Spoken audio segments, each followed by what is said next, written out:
আসসালামু আলাইকুম। সেমিফাইনালের প্রথম হাই ভোল্টেজ ম্যাচে শক্তিশালী ফ্রান্সকে আটকে দিয়ে ফাইনালে স্পেন। এই ম্যাচে সব থেকে বেশি ফেভারিট ছিল এবং কি সব দিক থেকে এগিয়ে ছিল ফ্রান্স ফুটবল দল।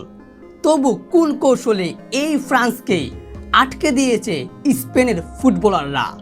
দর্শক, প্রথমে ম্যাচের পরিসংখ্যান নিয়ে আলোচনা করি, যেখানে পুরো 90 মিনিটের ম্যাচের মধ্যে প্রায় 14টা শট করেছিল ফ্রান্স ফুটবল দল এবং কি বিপরীতে 10টা শট করেছে স্পেন। অর্থাৎ 4টা শটে কিন্তু পিছিয়ে রয়েছে স্পেন আর এগিয়ে রয়েছে ফ্রান্স। এবং কি শট অন টার্গেট, অর্থাৎ সরাসরি গোল পোস্ট বা গোল বারের দিকে লক্ষ্য করে যে বলগুলো ছুঁড়েছিল, শটটা ছুঁড়েছিল, সেখানে কিন্তু এগিয়ে রয়েছে ফ্রান্স। 4টা তারা শট করেছে এবং কি 2টা করেছে স্পেন। 2টাতে তারা 2টাই কাজে লাগিয়েছে আর 4টাতে ব্যর্থ হয়েছে ফ্রান্সের এমবাপ্পে, উসমান দেমবেলে।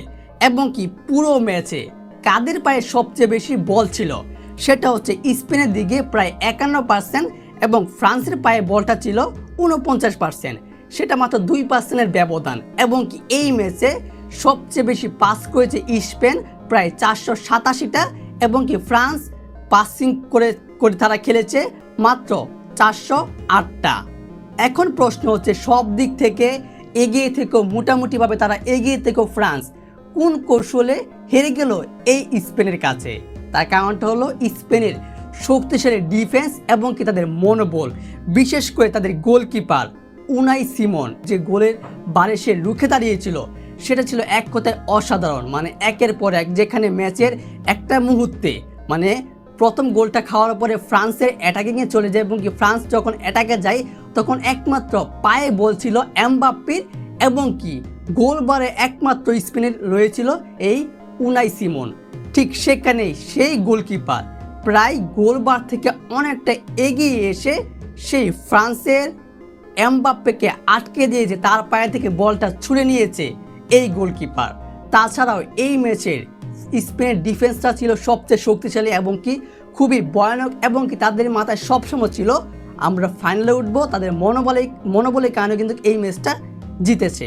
আপনারা যদি লক্ষ্য করেন এই ম্যাচটাতে দেখতে পারবেন সবচেয়ে বেশি প্রথমই ম্যাচের শুরুতে অবশ্য লামিনে ইয়ামালকে ফাউল করার কারণে ম্যাচের 22 মিনিটের মাথায় পেনাল্টি পেয়েছিল স্পেন, যেখানে মিকেল ওয়ারসাবালের তার শটে কিন্তু গোলটা পেয়েছে। এবং কি হাফ টাইমের পরে প্রেডো পেরোরের গোলের শটে কিন্তু 58 মিনিটে আবারও এগিয়ে যায় স্পেন, যেখানে 2-0 গোলে এগিয়ে গিয়েছিল স্পেন। কিন্তু তারপরে একের পর এক অ্যাটাক করেছিল ফ্রান্সের উসমান দেমবেলে, এমবাপ্পে কিংবা তার স্ট্রাইকাররা, কিন্তু কোনো লাভ হয়নি। যারা ম্যাচটা দেখেছে তারা বলতে পারবেন যখনই ফ্রান্সের স্ট্রাইকাররা বলটা নিয়ে গিয়েছিল সেই স্পেনের গোলবার দিকে, তখনই কিন্তু তাদের ডিফেন্সটা এগিয়ে এসেছে এবং কি বলটাকে বলের যে তারা সাজিয়ে নিয়েছিল সেটাকে ভেঙে দিয়েছিল এবং কি সেই কারণে কিন্তু 2-0 গোলের ব্যবধানে জয় পেয়ে ফাইনালে গিয়েছে স্পেন। স্পেনকে আসলে ধন্যবাদ জানাতে হয়, তারা দুর্দান্তভাবে এই শক্তিশালী ফ্রান্সের বিপক্ষে এই ম্যাচটা খেলেছে।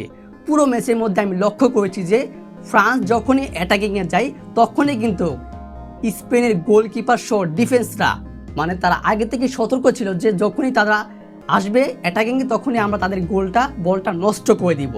ঠিক সেই কাজটাই করেছে। তবে ফ্রান্স হেরে গিয়েছে, তাদের আত্মবিশ্বাস ছিল না কিংবা তারা অস্থিরতা প্রকাশ করেছিল।